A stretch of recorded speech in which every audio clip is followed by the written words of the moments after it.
Hello students, welcome back to JK smart classes. तो आज आपका टॉपिक काफ़ी इंटरेस्टिंग होने वाला है। आज हम एसी फंडामेंटल में देखेंगे एवरेज वैल्यू कैसे निकालते हैं किसी भी एसी क्वांटिटी की। तो जितने भी एसी सिग्नल होते हैं हमारे करंट और वोल्टेज की फॉर्म में होते हैं उसको हम साइनोसॉइडल बोलते हैं। साइनोसॉइडल इसलिए बोलते हैं क्योंकि इसकी जो शेप है वो साइन वेव है।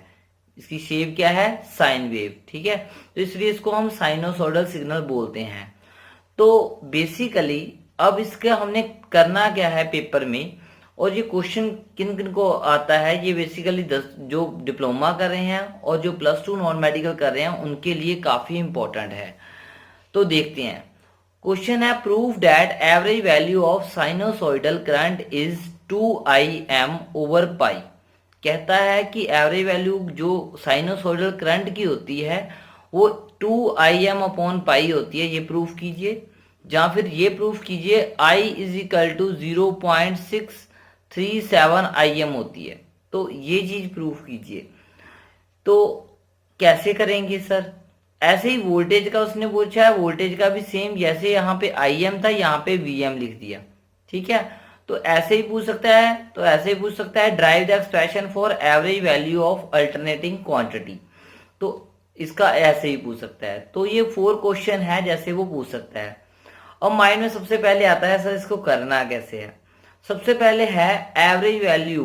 एवरेज वैल्यू को हम दूसरी मीन वैल्यू भी बोलते हैं। ठीक है, तो एवरेज वैल्यू क्या होती है? जैसे हम एवरेज अपने मोटरसाइकिल की निकालते हैं, तो यहाँ पे क्या है देखिए, यहाँ पर एक टाइम पे I1 है, दूसरे टाइम पे I2 है, तीसरे टाइम पे I3 है, ऐसे IN तक जा रहा है। ठीक है, तो एवरेज वैल्यू कैसे, अगर हमने एवरेज निकालनी हो तो कैसे निकालेंगे? अगर हम एवरेज वैल्यू ऑफ करंट निकालनी हो तो कैसे निकालेंगे? वो हमारा क्या फॉर्मूला बन जाएगा देखा जाए तो, देखते हैं।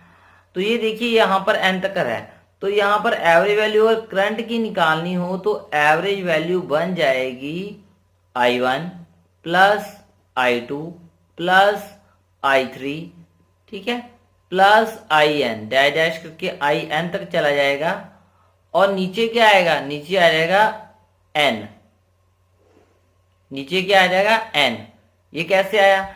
मान लीजिए आपने 5 लीटर पेट्रोल डलवाया, I1 first litre, second litre, third, कैसे तक 5 लीटर, नीचे क्या आ जाएगा? 5। तो ऐसे ही यहाँ पर कितने हैं? I1 I2 I3, यहाँ तक IN तक है, नीचे क्या है? Total N। तो N हम डिवाइड कर देंगे। ऐसे ही हमारा वोल्टेज का भी आएगा, जैसे हमने करंट का निकाला तो ऐसे ही हमारा वोल्टेज का भी आएगा। तो ये क्या बन गई? जो I1 I2 थे ये क्या था? Instantaneous value. तो एवरेज वैल्यू इज द, क्या बोलेंगे? Average of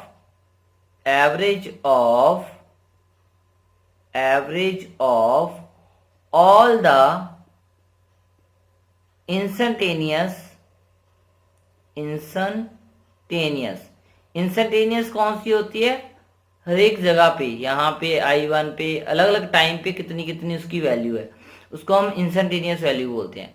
average of all the instantaneous value of current. ठीक है, एट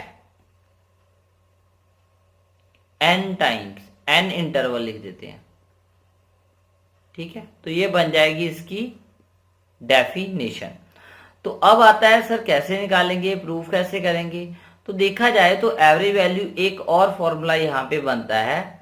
तो एवरेज वैल्यू का एक फॉर्मूला बनता है, average value is equal to, ये है क्या? I1 I2 I3 ऊपर वाला साइकिल है, इसको हम क्या बोलते हैं? हाफ साइकिल भी बोलते हैं, और पॉजिटिव साइकिल भी बोलते हैं, और इसको हम क्या बोलते हैं? और क्या बोलते हैं? हम इसको अल्टरनेशन भी बोलते हैं। क्या बोलते हैं? अल्टरनेशन। तो मैंने वीडियो में बताया कि अल्टरनेशन को हम हाफ साइकिल ही बोलते हैं। अगर हम इसका एरिया निकाल लें सभी का, तो ये बन जाएगा एरिया ऑफ अल्टरनेशन, जिसको हम हाफ साइकिल बोलते थे, और ब्रैकेट में लिख देते हैं अल्टरनेशन। तो area of alternation divide by कर देंगे बेस। बेस कितना है हमारा? 0 से लेके पाई, तो पाई माइनस 0 क्या बन जाएगा? पाई हमारा बेस बन जाएगा। तो ये फॉर्मूला आपने याद रखना है। ठीक है, तो तो अभी जल्दी से निकालते हैं। अब हमने एवरेज निकालनी है। अब आप इंटीग्रेशन डिफरेंशिएशन पढ़ते हैं, तो इंटीग्रेशन किस लिए काम होती है? छोटी चीज को बड़ा करने के लिए। तो हम यहाँ पे पहले एक छोटी सी एक स्ट्रिप ले लेंगे, इतनी सी, ये वाली, ये बस इतनी सी। तो ये पूरा कितना है? थीटा। तो ये क्या पता बन जाएगा? D theta. उसमें करंट क्या जा रहा है? इसमें करंट जा रहा है, आई जा रहा है करंट इसमें। तो यहाँ पे हम इसका एरिया निकाल लेंगे। तो हमारा मिनिमम का लिमिट क्या है? 0, और मैक्सिमम लिमिट क्या है? पाई। अगर 0 से पाई कर देंगे तो हमारा मैक्सिमम जो है एरिया आ जाएगा। सर पता नहीं चला, अभी बताता हूं। तो हमने यहाँ पे कंसिडर कर ली एक स्ट्रिप। तो कंसिडर कर ली, क्या की? Consider a strip. ठीक है, एक स्ट्रिप ले ली, हैविंग, उसकी जो थिकनेस है वो थीटा है। थिकनेस क्या है उसकी? Theta, D theta. ठीक है, तो उसमें करंट कितना हो रहा है? एंड करंट आई जो है उसमें फ्लो कर रहा है। ठीक है, तो उसमें करंट आई जो है उसमें फ्लो कर रहा है, फ्लो थ्रू इट। उसमें करंट आई जो है फ्लो कर रहा है। अब सबसे पहले हम एरिया ऑफ स्ट्रिप निकालेंगे। एरिया ऑफ स्ट्रिप्ट, तो स्ट्रिप्ट क्या है? हमारी हाफ साइकिल है। तो एरिया ऑफ स्ट्रिप्ट कैसे निकालेंगे? वो बन जाएगा आई। अब इसमें करंट कितना जा रहा है भाई? इसमें करंट जा रहा है आई, तो ये बन जाएगा आई। ठीक है, और साथ में नीचे ये क्या है? D theta. तो ये बन जाएगा I D theta, I D theta. ठीक है, अगर हमने टोटल निकालना है, ये तो एरिया ऑफ स्ट्रिप निकाला, अगर इतना निकाला कि नहीं? हमने इतना निकाला area of strip, I D theta. अब हमने निकालना है पूरा वाला अल्टरनेशन। तो एरिया ऑफ अल्टरनेशन, तो वो कैसे निकालेंगे? वो हमारा बन जाएगा आई डी थीटा। तो ऐसे ही आएगा, हमारी बन जाएगी इंटीग्रेशन, 0 से स्टार्ट होगी, कहां तक जाएगी? पाई तक। अभी मैंने बोला था कि 0 से स्टार्ट होगी, कहां तक जाएगी? पाई तक इंटीग्रेशन जा रही है। तो 0 से पाई, ये हम एरिया ऑफ अल्टरनेशन निकालने जा रहे हैं। तो देखते हैं अभी जल्दी से, ये क्या बन जाएगा? अब सर ये आई क्या है? ठीक है, जब भी मैंने बोला था, प्रीवियस वीडियो में बताया, जब भी हम करंट को लिखते हैं तो करंट का फॉर्मूला यही आपने याद रखना है एसी में, I is equal to I M. I M क्या रिप्रेजेंट करता है? उस करंट का मैक्सिमम एम्पलीट्यूड। ठीक है, और साथ में आ जाएगा साइन थीटा। ठीक है, ओमेगा टी बोल सकते हैं, थीटा ही बोल सकते हैं। यहाँ पे हम थीटा ही लेंगे, जल्दी सम हो जाएगा। तो यहाँ पर मैंने लिखा I is equal to I M sine theta. I M जो है उसका एम्पलीट्यूड है, कितना बड़ा है? साइन थीटा, मतलब उसकी जो वेव फॉर्म है वो साइन की फॉर्म है यहाँ, क्योंकि हम थीटा देते हैं। तो ये बन जाएगा। यहाँ पे जल्दी से पुट करते हैं इसकी वैल्यू और आंसर निकालते हैं। तो ये बन जाएगा 0 से पाई बाय पाई, आई का आई की जगह आई M sine theta D theta बन जाएगा। अब इसका निकालेंगे हम जल्दी से इंटीग्रेशन, और हमारा एरिया ऑफ बेस निकल जाएगा। आई एम बाहर निकल जाएगा, इंटीग्रेशन किसका बनेगा? साइन थीटा डी थीटे का। अब इसका हम इंटीग्रेशन करना जा रहे हैं। कैसे करेंगे? I M is equal to 0 से पाई, साइन का इंटीग्रेशन क्या होता है? Minus cos.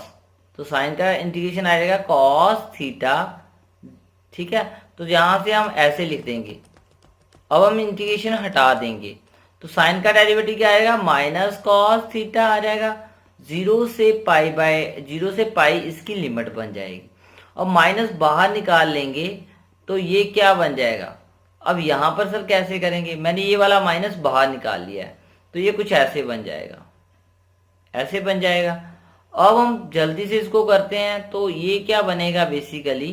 अगर हम आई एम ऐसे ही करेंगे, और ये अब ये वाला है पाई, पहले हम थीटे की जगह पाई फिल करेंगे, यहाँ पर आ जाएगा cos pi, upper limit fill करेंगे, माइनस हम फिल करेंगे लोअर लिमिट। तो यहाँ पर ऐसे बन जाएगा। अब ये क्या बनेगा? Minus I am. अब सर ये कॉस पाई होता है 180। कॉस 180 कितना होता है? भूल गए आप? cos 0 होता है 1, तो cos 180 यहाँ पे होता है इसलिए -1 आ जाएगा। तो -1 cos 0 कितना होता है 1, तो -1 यहाँ पे भी बन जाएगा -2, तो -2 इसके मल्टीप्लाई होगा, ये बन जाएगा 2im। तो ये हमारा बन जाएगा एरिया ऑफ अल्टरनेशन। तो ये किसका बन जाएगा, एरिया ऑफ अल्टरनेशन। ठीक है, तो अब एरिया ऑफ अल्टरनेशन हमने निकाल लिया है। अब हमने जस्ट क्या करना है, इसकी हमने जहां वैल्यू फिल करनी है। तो बेस क्या था हमारा, बेस हमारा था, अपर वैल्यू क्या थी हमारी बेस नीचे वाले की पाई, और लोअर वैल्यू क्या थी हमारी, लोअर वैल्यू थी 0। तो पाई -0 पाई बन जाएगा। तो मैंने पहले ही बताया था पाई -0 पाई हमारा बेस बन जाएगा। तो फॉर्मूला मैंने क्या बताया था, मैंने बताया था एवरेज वैल्यू अगर आपने निकालनी है, एवरेज वैल्यू ऑफ करंट निकालनी है, साइनोसॉइडल करंट निकालनी है, तो average value is equal to, मैंने बोला था एरिया ऑफ अल्टरनेशन। ठीक है, एरिया ऑफ अल्टरनेशन करेंगे डिवाइड बाय हम यहाँ पे इसके बेस कर देंगे। तो एरिया ऑफ अल्टरनेशन अभी हमने निकाला, कितना निकाला 2im, और बेस कितना था हमारा, बेस था हमारा पाई। तो यही हमने प्रूफ करना था, देख लीजिए यही हमने प्रूफ करना था, देख लीजिए 2im अपॉन पाई, यही प्रूफ करना था। सिमिलरली अगर हम वोल्टेज का भी करेंगे यही सेम आएगा। तो यहाँ पे आपने करंट का लिख के आ जाना है, उसके बाद सीधा एक लाइन लिख देनी है, सिमिलरली जो है एवरेज वैल्यू ऑफ साइनोसॉइडल,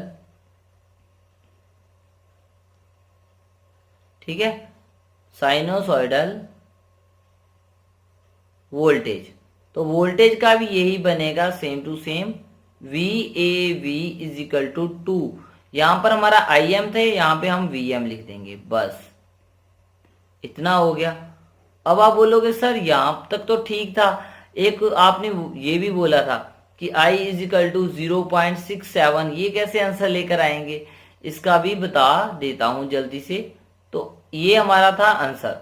तो देखिए यहाँ पर अगर पाई की वैल्यू 22/7 फिल करते हैं तो ये क्या बनेगा, अगर इसको करते हैं 22/7, या फिर हम इसकी वैल्यू 3.14 फिल करते हैं तो ये क्या बनेगा। तो मैं एक फिल कर देता हूँ, एक में IAV is equal to 2im, तो यहाँ पे आ जाएगा 22/7, तो 7 ऊपर चला जाएगा, तो ये कितना बन जाएगा, ये बन जाएगा 14im, नीचे आ जाएगा 22।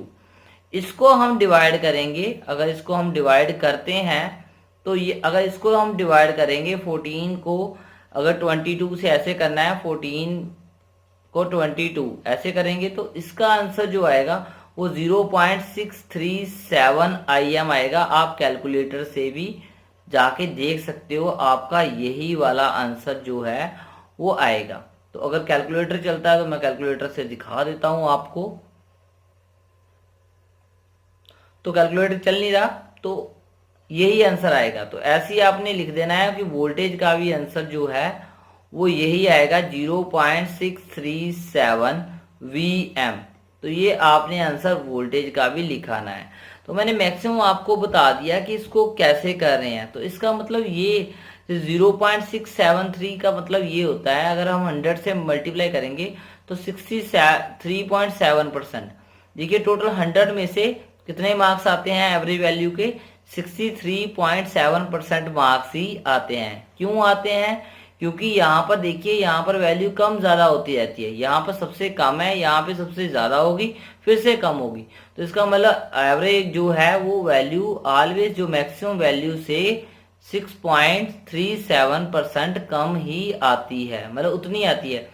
ठीक है, मीन्स अगर 100 है, अगर आई एम जो है मैक्सिमम करंट 100 एम्पेयर है, तो इसका जो इसमें जो है इसमें 63.7 एम्पेयर आंसर आएगा। तो आपको ये मेरी वीडियो कैसी लगी, अच्छी लगी तो लाइक और कमेंट कीजिए। और ये आपको जो PDF है, जो नोट्स है और पेपर है, psbdpaper.com और jksmartclasses.com पे आपको मिल जाएंगे, वहां आप डाउनलोड करके इसको देख सकते हो और इसकी वीडियोस भी वहां पे मिल जाएगी। Thank you, thanks a lot, thanks for listening, bye bye, next video में